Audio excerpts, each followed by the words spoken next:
Hello everyone, मैं हूं doctor प्रांजल राठी और आज मैं आपसे बात करने वाला हूं कैसे आप जो है लास्ट मंथ में INICT में आपकी रैंक इंप्रूव कर सकते हो। तो 17 मई को एग्ज़ाम है। ऑलमोस्ट 1 मंथ 4 वीक्स बचे हैं हमारे एग्ज़ाम के लिए। तो इसमें क्या क्या लास्ट मंथ में कर सकते हैं कि अच्छी रैंक आ जाए, तो उसी के बारे में मैं आज आपसे बात करने वाला हूँ।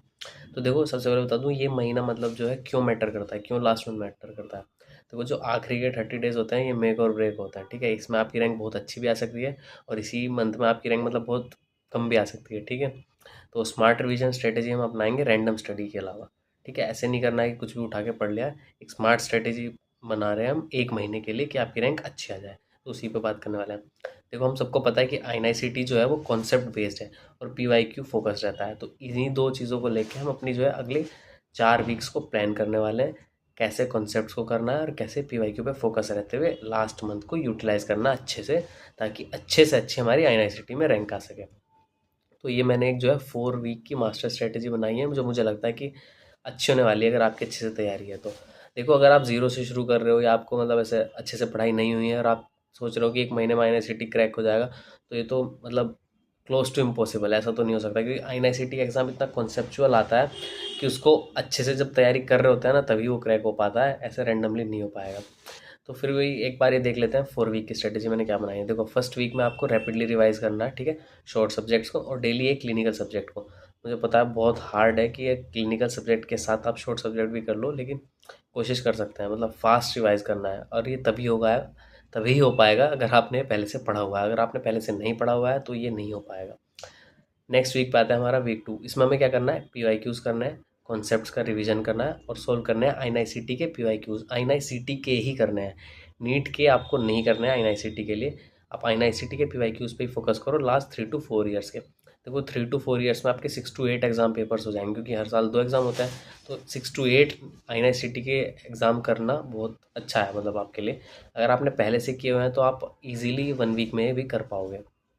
थर्ड वीक रखा है मैंने हाई यील्ड के लिए, और जो आपके वीक एरियाज़ हैं उनको फिक्स करना है। सबके कुछ ना कुछ वीक एरियाज़ होते हैं कि मुझे ये सब्जेक्ट में प्रॉब्लम होती है, इस सब्जेक्ट के इस कॉन्सेप्ट में या फिर इस पार्ट में, इस यूनिट में प्रॉब्लम होती है, तो उसको आपको फिक्स करना है, ठीक है। रिवाइज करना है आपके वीक एरियाज़ को, वीक टॉपिक्स को। तो थर्ड वीक हमारा उसके लिए हो गया। अब लास्ट जो फाइनल वीक है, फोर्थ वीक, उसमें फाइनल टच करना है। और जो आपकी जो मिस्टेक वाली नोटबुक है जिसमें आप मिस्टेक्स लिखते हो, मतलब ये हमेशा लिखनी चाहिए। आपकी जो मिस्टेक हुई हैं GTs में हुई हैं या फिर कॉन्सेप्ट में जो आप मिस्टेक करते हैं, उसकी एक आपने नोटबुक अगर बना रखी है तो उसको रिवाइज कर लेना। और अगर नहीं बना रखी है, आपके पास कुछ ऐसा BTR वगैरह जैसा सोर्स है, तो आप उसको रिवाइज कर सकते हैं एंड में, बिल्कुल मतलब लास्ट वीक में, फाइनल वीक में। डेली टाइम टेबल आपका मतलब कैसा होना चाहिए, देखो, आइडियल डे आपका होना चाहिए जिसमें आप अराउंड 12 आवर्स की स्टडी करो डेली।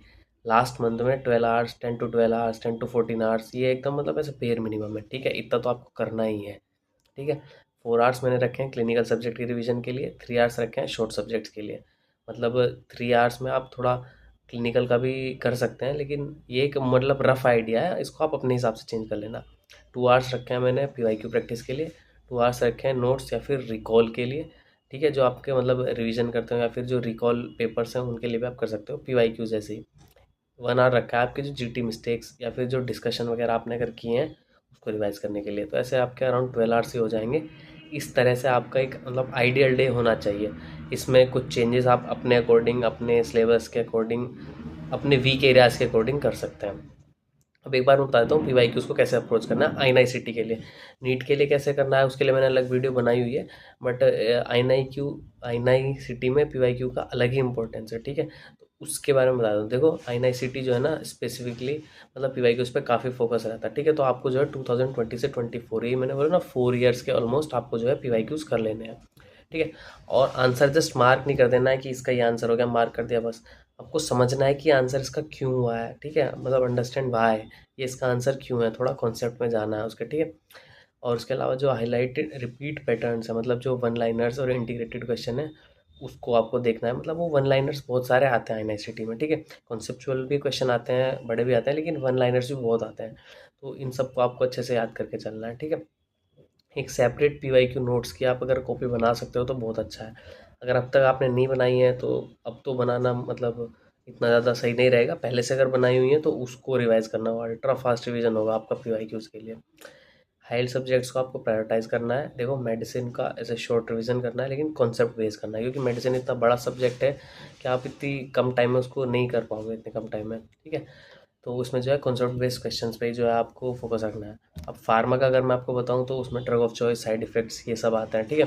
बायोकेमिस्ट्री में पाथवेज और मार्कर वगैरह, ये सब में इमेज बेस्ड और स्टैटिस्टिक्स बहुत आती है। देखो आईएनआईसीटी में स्टैटिस्टिक बहुत आती है, उसमें नहीं आती है नीट वीजी में। तो इसके लिए अगर आप आईएनआईसीटी के लिए प्रिपेयर कर रहे हैं सही से, तो स्टैटिस्टिक्स आपकी अच्छी होनी चाहिए।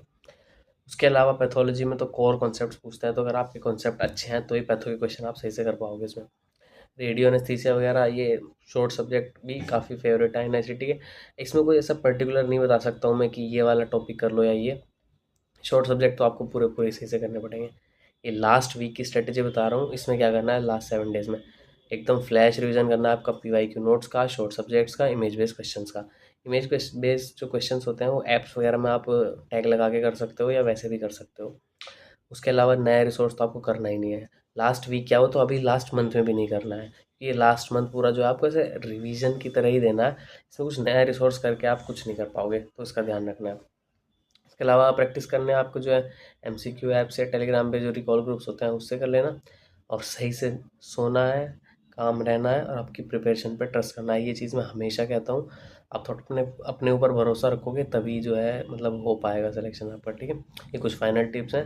देखो दूसरों को देख के ऐसे डरना नहीं है, घबराना नहीं है। आप अपनी स्पीड पे अपनी रेस को कंप्लीट करना है आपको, ठीक है। अगर आप 1% स्मार्टर स्ट्रेटेजी भी करोगे तो आपकी ह्यूज रैंक बूस्ट हो सकती है। मतलब थोड़ी सी जो है अच्छे से प्रिपेयर करोगे स्मार्टली, तो अच्छी रैंक आने के काफ़ी चांस है, ठीक है। विजुअल मेमोरी और रिवीजन ये आपका बेस्ट वेपन है। रिवीजन तो हर कोई बोलता है, मतलब अगर किसी ने आपसे कहा है कि बिना रिवाइज करके, बिना रिवीजन के आपकी अच्छी रैंक आ जाएगी, तो कभी मतलब हो ही नहीं सकता, ठीक है। तो रिवीजन रिवीजन रिवीजन ये तो करना ही है, ठीक है। लास्ट डे तक अपनी तैयारी को लेके जाओ, फिर देखते हैं जो भी होगा, मतलब देखेंगे। और अगर नहीं भी हुआ है, नहीं भी एनआईसीटी अच्छा होता है, तो उसके 1 महीने बाद हमारा नीट पीजी तो है ही, जिसमें काफ़ी ज़्यादा सीटें हैं, काफ़ी ज़्यादा और चांसेस हैं। तो अच्छा होगा अगर आप एनआईसीटी तक आपका सिलेबस एक बार अच्छे से रिवाइज कर लोगे तो अच्छा रहेगा। फिर 1 महीना रहेगा नीट पीजी के लिए, तो उसके लिए रेस में दौड़ेंगे, ठीक है। तो यही सब है। आप मुझसे जुड़ सकते हैं यूट्यूब पे, आप जिस चैनल पे देख रहे हैं, डॉक्टर प्रांजल राठी। कमेंट कर सकते हैं आपके जो भी कोई डाउट हो, लाइक शेयर सब्सक्राइब करना, और आप इंस्टा पे भी मुझे मैसेज कर सकते हैं अगर कोई भी आपका डाउट हो तो, ठीक है। मैं रिप्लाई करने की कोशिश करूँगा। थैंक यू, मिलते हैं नेक्स्ट वीडियो में।